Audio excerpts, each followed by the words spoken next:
चर्चा लक्षात घ्या, राष्ट्र नाहीत आणि बाहेरही मित्र नाहीत. जे मित्र होते ते आपण गमावलेले आहेत. अशा वेळेला मोदींना राज्यांच्या मुख्यमंत्र्यांशी बोलावं लागतंय. पण 27 दिवस का लागले?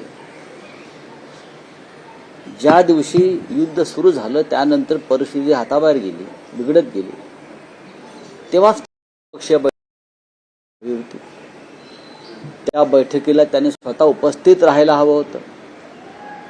त्यानंतर राज्याचे सर्व मुख्यमंत्री, याशिवाय राज्याचे अन्न व नागरी पुरवठा मंत्री, बरं का, फूड सप्लाय, सिव्हिल सप्लाय, हे जे मंत्री आहेत त्यांच्याशीही त्यांनाही त्यांनी मार्गदर्शन करण्याची आवश्यकता होती. आपण देशाचे नेते आहात. आपण एका राज्याचे किंवा एका पक्षाचे पंतप्रधान नाही आहात मोदीजी. पण आज तुम्ही देशाला रॉकेलच्या रांगेत उभं करून मुख्यमंत्र्यांशी चर्चा करताय. ठीक आहे, बघू चर्चेतून काय निष्पन्न होत आहे. रेशन कार्ड धारकांना 3 लिटर केरोसिन देण्याचा निर्णय देखील घेतला. याच्याकडे कसं पाहता? कारण स्टोव्ह नाहीयेत, लोकांचा संभ्रम आहे. टीका पण होती या निर्णयावर. नाही, टीका करून उपयोग काय? टीका कोण करणार? अंधभक्त टीका करणार नाहीत. 3 लिटर रॉकेल हा त्यांच्यासाठी तीर्थच आहे.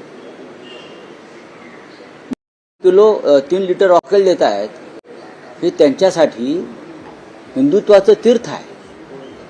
पण या देशातली सामान्य गोरगरीब जनता, मध्यमवर्गीय जनतेला सुद्धा आता यापुढे 3 लिटर रॉकेलवरती गुजराणा करावा लागत असेल तर देशावरती ही परिस्थिती आणि अवकळा फक्त मोदी राज्यामुळे आणि मोदींच्या चुकलेल्या नियोजनामुळे,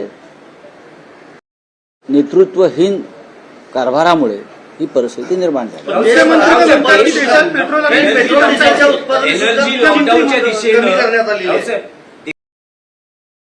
दिशेनं चाललेला आहे का?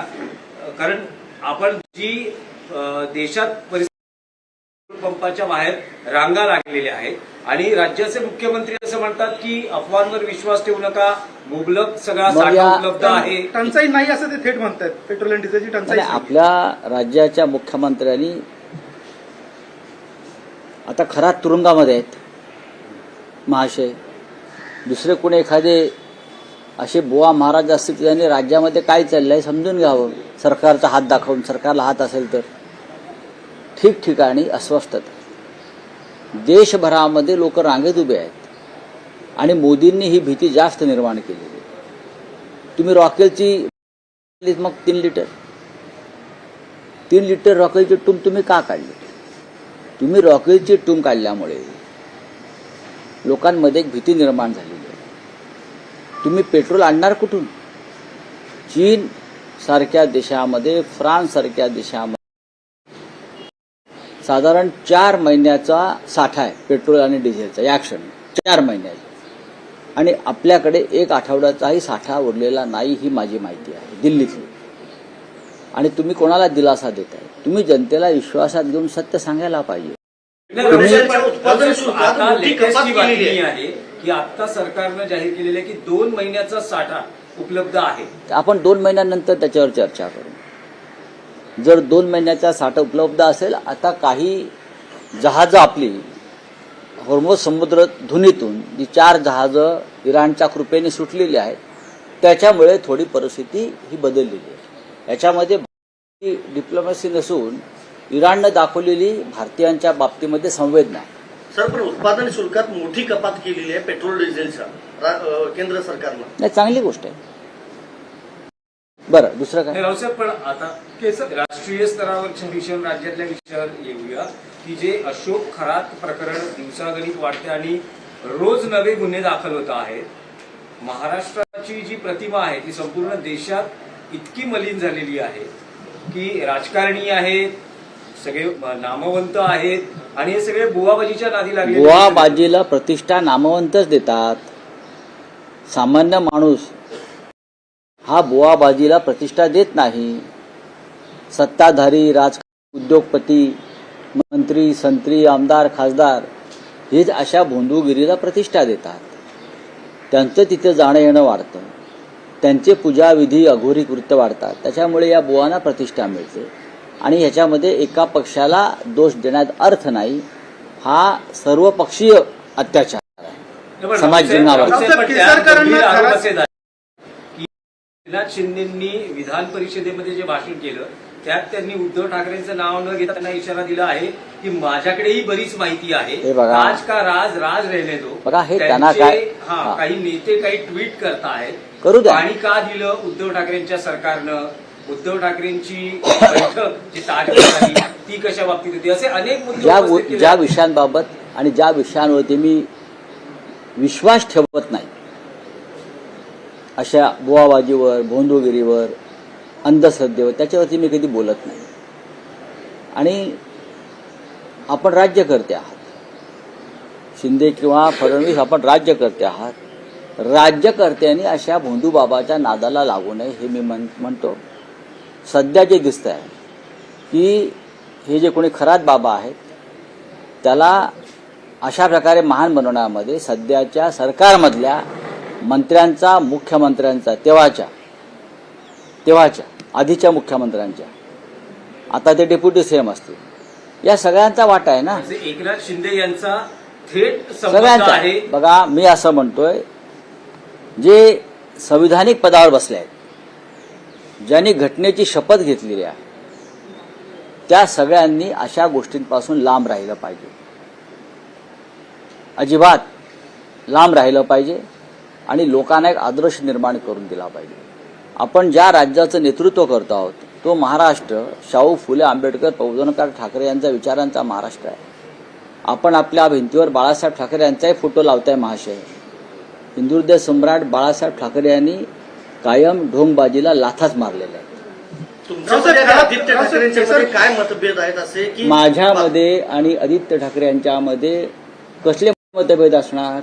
राज्यसभेच्या राऊतसाहेब, अशा ज्या करता काही- अत्यंत चुकीच्या बातम्या हा, ज्या सुरस बातम्या सध्या बाहेर येत आहेत त्या नाही, सुरस खासदाराच्या बातम्या मते- सुरस आहेत ना. त्या सुरस कथा. बघा, तुम्ही ज्या प्रकारच्या बातम्या छापताय, कोणीतरी माझ्याशी या विषयावर एक साधा फोन करून विचारलं का, किंवा आदित्य ठाकरे यांना विचारलं का?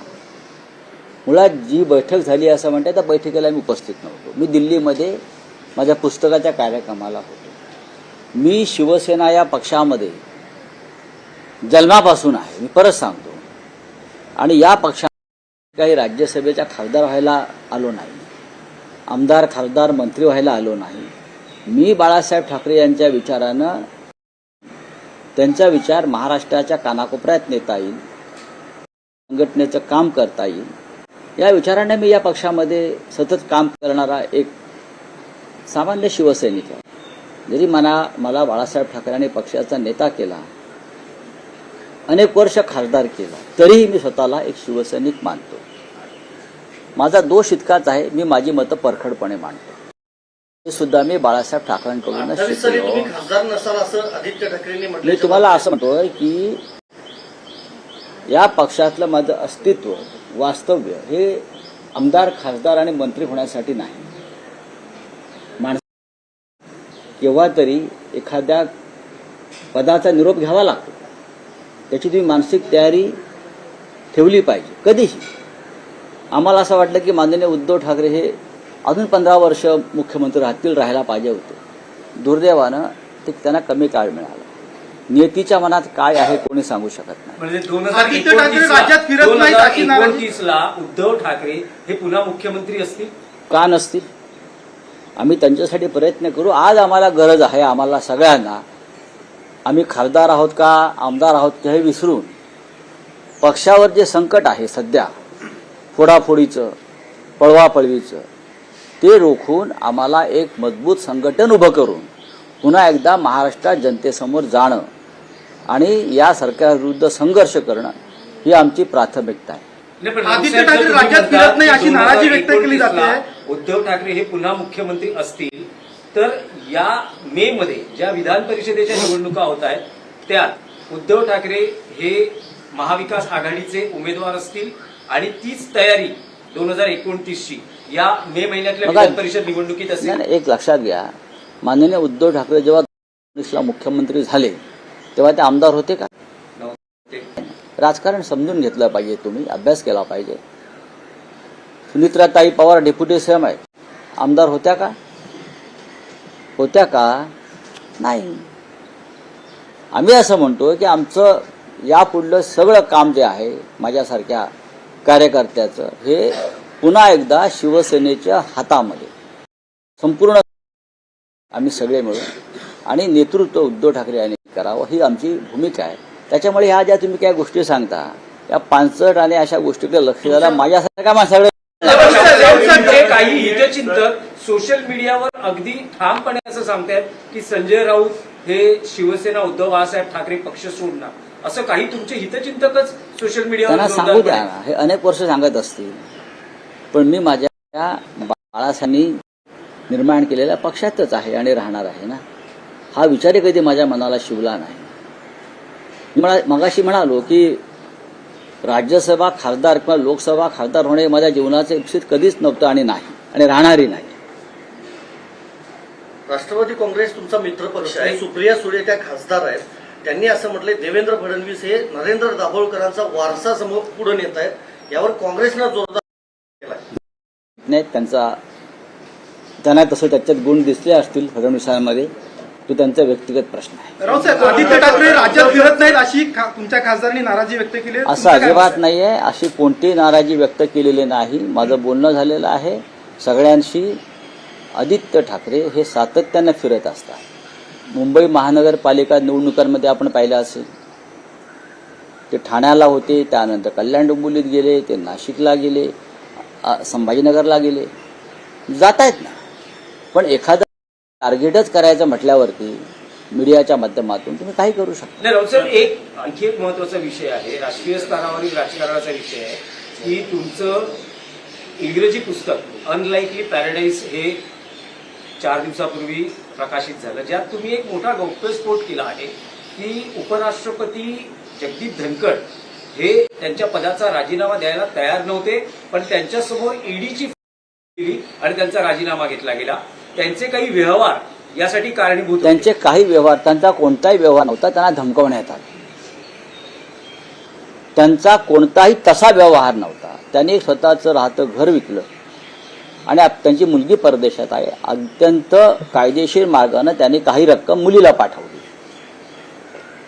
पण एखाद्याला आपल्याला कोंडीत पकडायचं आहे म्हटल्यावरती खोटे केसेस, खोटे गुन्हे दाखल करून फाईल्स तयार केल्या जातात. जसं माझी केली, अनिल देशमुखांची केली, नवाब मलिकांची केली, अनेकांची केली, तशी त्यांची करण्याचा प्रयत्न केला. केजरीवालची केली, मनीष सिसोदियाची केली, संजय सिंगची केली, हेमंत सोरेनची केली. अनेकांच्या अशा फाईल्स तयार करतात. आम्ही सगळे त्यांच्या दबावापुढे झुकलो नाही. माझ्यावर त्यावेळेला शिवसेना सोडण्याचा दबाव होता. हा दबाव कोणी आणला होता की तुम्ही मी त्या पुस्तकात लिहिलंय ना माझ्या, आणि त्या संदर्भात मी व्यंकय्या नायडूंना पत्र लिहिलं की माझ्यावर शिवसेना सोडण्याचा दबाव आहे आणि जे सरकार आम्ही आणलेलं आहे त्या सरकारची पाठराखण करू नका, उद्धव ठाकरेंची पाठराखण करू नका, आम्ही त्यांचा काटा काढू, तुम्ही मध्ये पडू नका, अशा प्रकारचा दबाव. आणि सगळ्यात आधी तुम्ही शिवसेनेतून बाहेर पडा, हा त्यांचा माझ्यावर दबाव होता. मी म्हटलं तुम्ही किती दबाव आणला तरी मी माझा पक्ष सोडणार. तुम्ही सोडली असती तर तुरुंगवारी हा, नक्कीच तुरुंगवारी टळली असती. नक्कीच. त्यांनी तसं मला स्पष्ट सांगितलं की मोना, तुम्ही माझ्या पुस्तकात वाचलं असेल की ईडीच्या मुख्यालयात सुद्धा मला गेल्यावर तुम्ही ताबडतोब वर बोलून घ्या. ते आहे. वरून मला तेच सांगायचं होतं वरच्यांना की तुम्ही शिवसेनेशी संबंध तोडा. राऊतसाहेब, मुंबईच्या गुजरातीकरणाला वेग आलाय का? त्याच्यामुळे एक लक्षात घ्या, दबावाला बळी पडले आणि त्याला तेव्हा राजीनामा तुम्ही जे द्यावा म्हणताय ना हा प्रश्न, लागला. म्हणतात मी शिवसेनेतून बाहेर पडणार, या पक्षासाठी आम्ही घाम आणि रक्त आणि तुरुंगवास सर्व काही सहन केलं. नाही, पण मग जगदीप धनखड या दबावाला बळी पडले, त्यांनी जो राजीनामा दिला. शक्यता नाकारता येत नाही.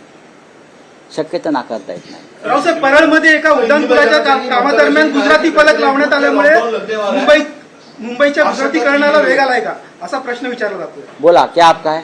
सर, ममता बनर्जी ने जो पहले टूल प्लॉट और लॉकडाउन की आशंका जताई है, क्या इससे बात तो उसमें दम लगता है जिस तरह से बड़ी बड़ी तेल, रेशन और रॉकेल के लिए भी लगी है, केरोसिन के लिए। और जिस तरह से सरकार में जोर हलचल चल रही है, तो लगता है मोदी जी फिर एक बार 10-15 दिन के लिए डीजल और पेट्रोल की बचत करने के लिए लॉकडाउन लगा सकते हैं।